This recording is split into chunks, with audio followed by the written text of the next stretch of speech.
Hello and welcome to ATech. My name is Akshay, and today in the part 1 of .NET Frameworks tutorial, we'll understand how .NET program execution works. Okay, so we'll see how .NET program execution works, as well as we'll see the comparison between the normal program execution and a .NET program execution. Okay, so we know even before the .NET came into existence, we were developing the applications using programming languages. So here, when I use C++ as my programming language and develop a non-.NET applications, then C++ compiler will compile that .NET application into an assembly code, and that assembly can be of type .dll or .exe. That we will understand in a bit in detail. So C++ compiler, sorry, C++ compiler will compile this .NET application into an assembly code, and that will be in native code form or machine code form. So what is machine code or native code? As we know, operating system can understand 0 and 1's language, but again it is also not possible for human being to code into 0 or 1's language. Okay, so developers can use these high level programming languages to code, and but again there needs someone to convert these high level applications into operating system understandable native code or machine code. So that's where this compiler came into to rescue. So this compiler will convert these high level programming languages into operating systems native code or machine code that the operating system can understand, as well as these application can be built on top of this operating system. Okay, so if this program execution can be this way, say, then what is the point of this .NET came into existence? Okay, that question might be arise. So there is no problem in this program execution, but in this in this approach there is one big flaw, or you can say there is one disadvantage, that is application portability. So what is this application portability? Let's say this operating system is a Windows operating system. Okay, and if tomorrow I want to execute this same application on the Linux operating system, or let's say Unix operating system, but that won't happen. Program execution will be failed. Why? Because source code that were compiled into a native code or machine code was native to that operating system, means Windows operating system. So that will not work on any other operating system other than Windows. Okay, so now we'll see how .NET program execution works, as well as how .NET program execution solves the issue of the application portability.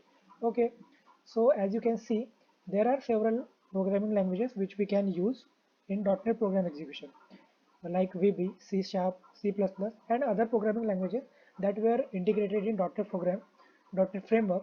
Okay, so let's say if I use C Sharp as my programming language and I develop a .NET application using C Sharp language, and this C Sharp language will compile this .NET application into an intermediate language and not a native or machine code directly.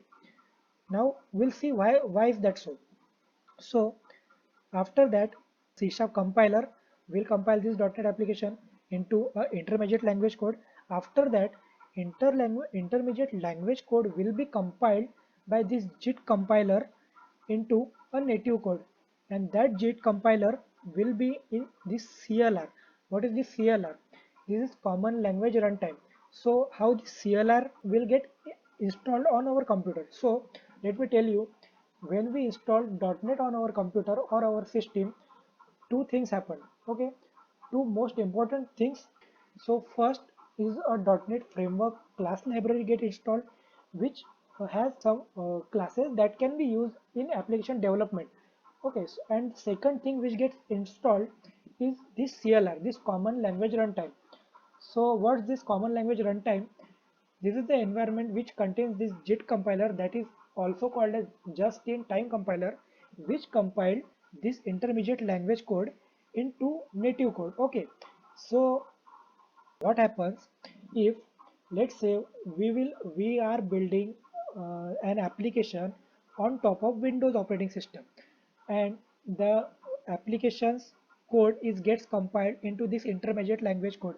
But whenever any operating system needs that application codes to be compiled into its native language code, the just JIT compiler will compile that code in just in time of compilation. So that's what makes very much sense to this name also. That is, it will compile that intermediate language code into the operating system's native language code just in time of compilation. So that's how the application portability issue has been solved by .NET Framework. Okay, here it is a summary.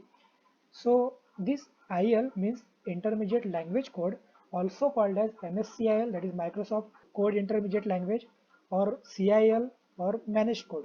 Okay, so what is managed code? Why I intermediate language is called as managed code? We'll see.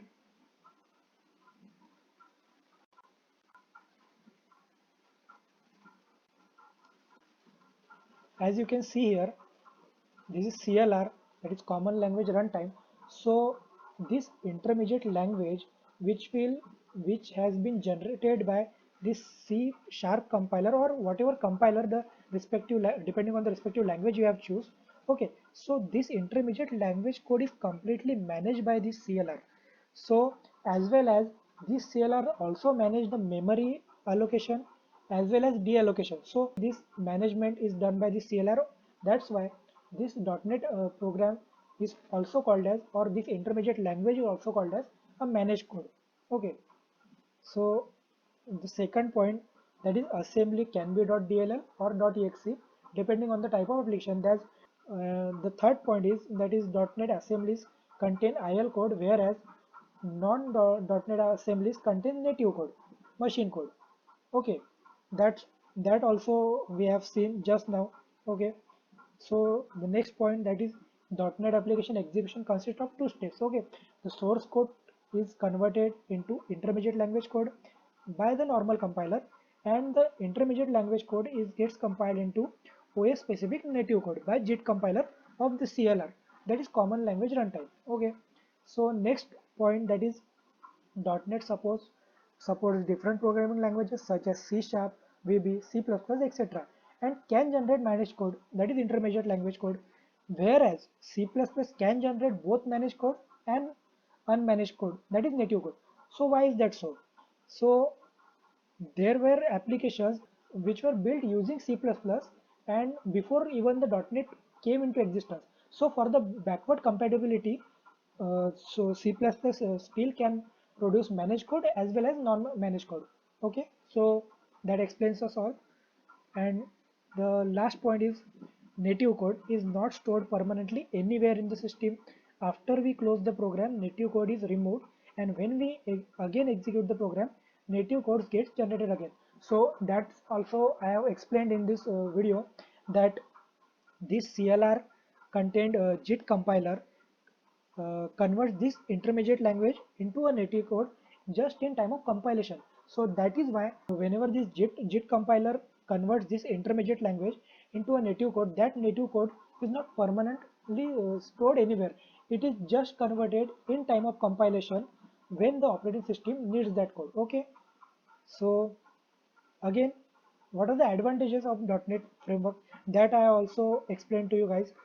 Application portability is one advantage. Also, the second, that's also I have told you at the time when I told why that .NET program is called as managed code. So CLR, that is .NET Runtime Environment, provides automatic garbage collection. So there were times when developer needs to take care of object creation and also deallocation of objects. Okay, whenever we create an object, the memory gets allocated to that object, and also need to deallocate that memory so that there will not any exceptions in future.